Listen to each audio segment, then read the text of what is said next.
So I brought you to an interesting place. This is the Sumas interchange at Highway 1. And you can see all of the eastbound traffic is coming along and being detoured off of the freeway there. What is a little more interesting is you can see driving against traffic. There are some vehicles still left there that have had to drive the wrong way, and they're driving off the on-ramp there onto the south side. So you can see some flashing lights there. We got some police making sure that all the eastbound traffic leaves the freeway, and behind them you see all those yellow lights, making sure that those people turn the right direction, go the right place. So yeah, lots to take in there. If you look to the left, you can see some reflections on the fields from lights. I don't know if you can see that at this distance. We're quite high where we're standing, but yeah, the prairie is flooding, and so that flooding is stopping people from driving on the Trans-Canada Highway through the Fraser Valley right now. So a little bit exciting and pretty interesting to see all those vehicles being funneled the wrong way off of the freeway as they try and get people out of harm's way. Interesting to me, they're still allowing traffic to go south on Sumas, so Sumas heading down towards Costco and those other places must still be okay at this point. But the border's closed, and they're probably not going to let them drive out to the farmland down there, so we've got some limited options.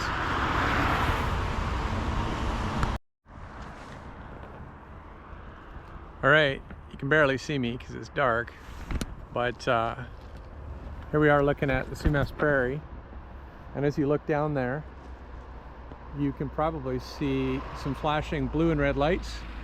That's the police at the Whatcom Road exit. They're preventing vehicles from entering the freeway and heading east.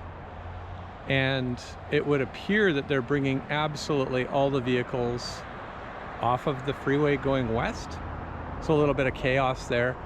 We've got a flood in the Sumas Prairie, and maybe you can see the reflection on the field there of that red light on that tower, just reflecting off the water that's sitting in the fields.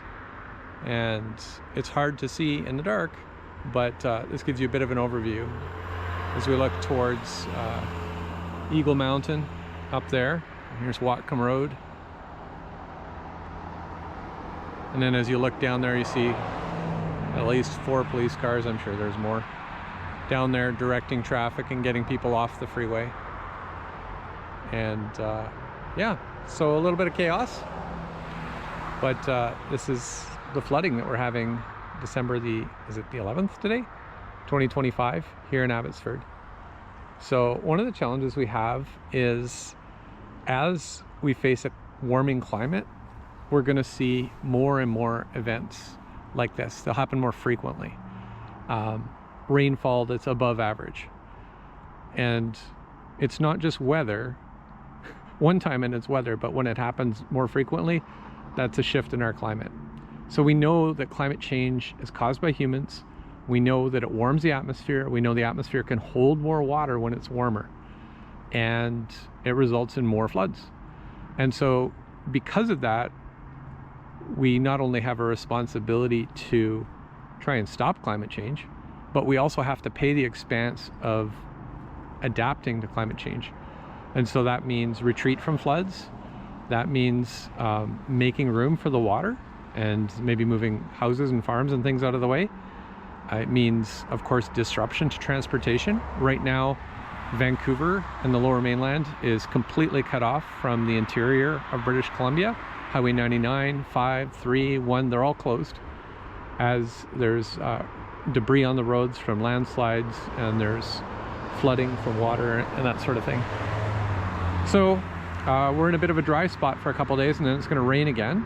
And, you know, not looking for disaster so much, but wanting to just give you a really distant picture of the chaos that ensues. And so rather than waiting for somebody to come save us, like maybe the federal government will come and bail us out and build dikes for us, or maybe the provincial government will come and save us.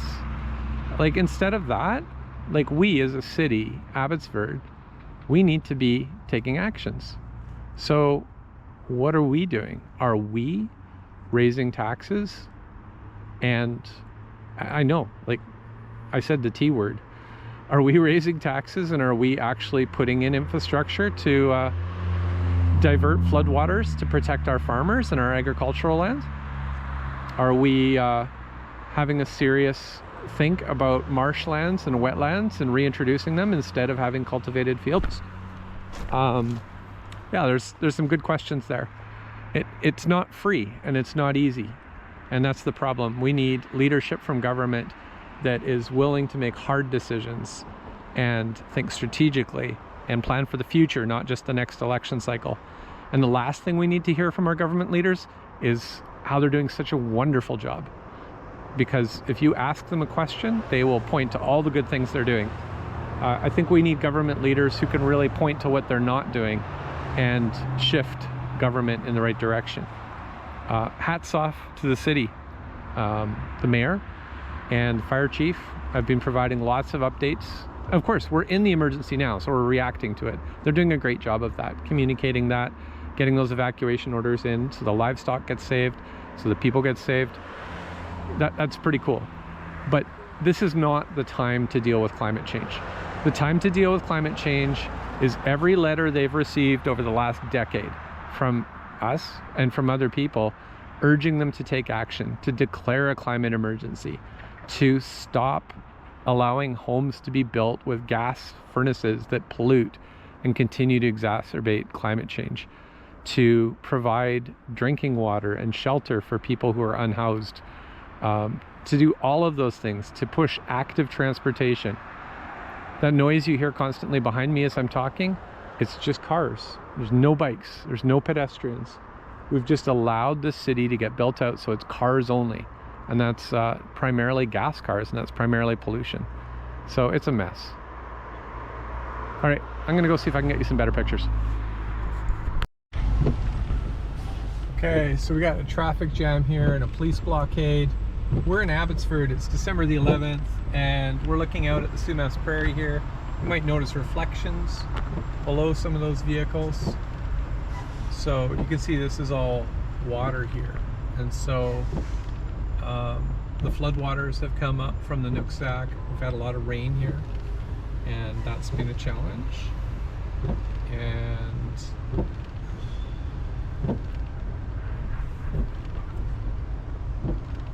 this is what the flooding's looking like, creating a lot of chaos.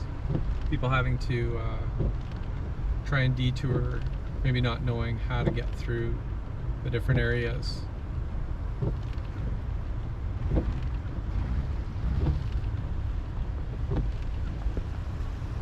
So, yeah, lots of excitement. Looks like they're turning everybody around here. So, we'll just abide by that. So you can see the water coming up here. This flooding is clearly causing a problem. And retrieving their barriers from the water there.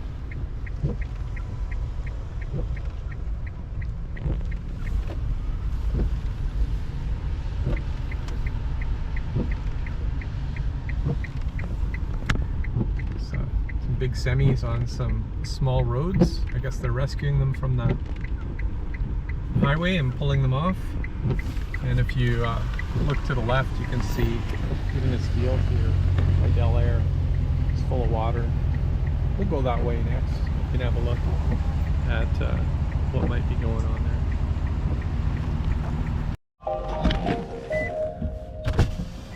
So here we are. I'm on a side street called Del Air.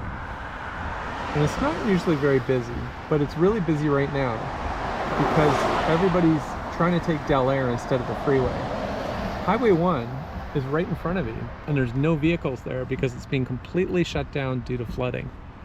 And so what we've got is cars and trucks and semis trying to find a way to drive through the Fraser Valley, but the freeway's shut down because of flooding, and there is no way.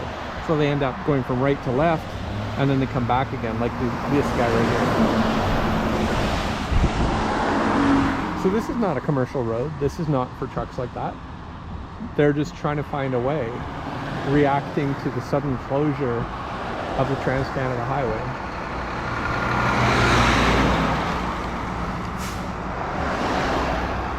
I don't know if they have that water between them and home, or them and the next shipment they're picking up, but I don't envy them. That's a tricky position.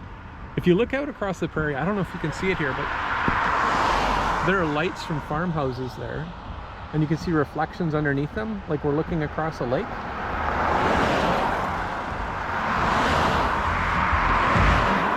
It's literally a lake now. The flooding has just filled the Sumas Prairie again. And I mean, clearly those lights are above the water and the electricity is not out yet. But yeah, this is just going to keep happening more and more frequently. We need to adapt to climate change and put flood prevention and mitigation in place. And we need to stop burning all these fossil fuels. Like all the vehicles that are going past, they're so noisy, partly because they're burning fossil fuels. The noise isn't the big deal, but you get the idea.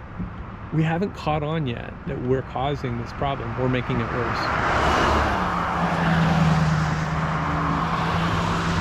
It's a scientific fact that warmer air holds more moisture. And so in a warming climate where the entire globe has warmed by about 1.5 degrees, our storms are going to have more water in them. There's going to be more rain. The flooding is going to be more severe. That's just a fact. What is absolutely alarming to me is that this information is widely available, and you know, we've seen one or two EVs go by. That was one there, but like, we don't see people shifting en masse to the clean solutions that don't pollute. I honestly don't get it. We're sitting in an electric car right here. Our electricity is 98% renewable in BC. That's super clean. But people are heating their water, heating their houses, and driving cars that are fueled by petroleum. And burning that petroleum, whether it's in a high efficiency furnace or anything else, causes pollution.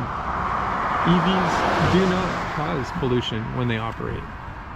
They just don't. The same with having an electric heat pump in your house, or an electric hot water tank, or electric baseboard heaters, which is more expensive.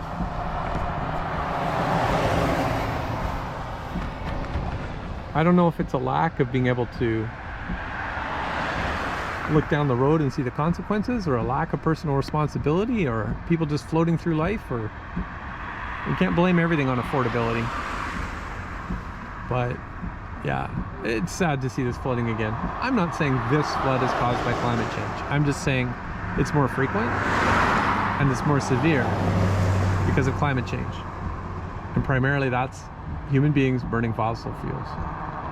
That's my piece. Thanks for listening.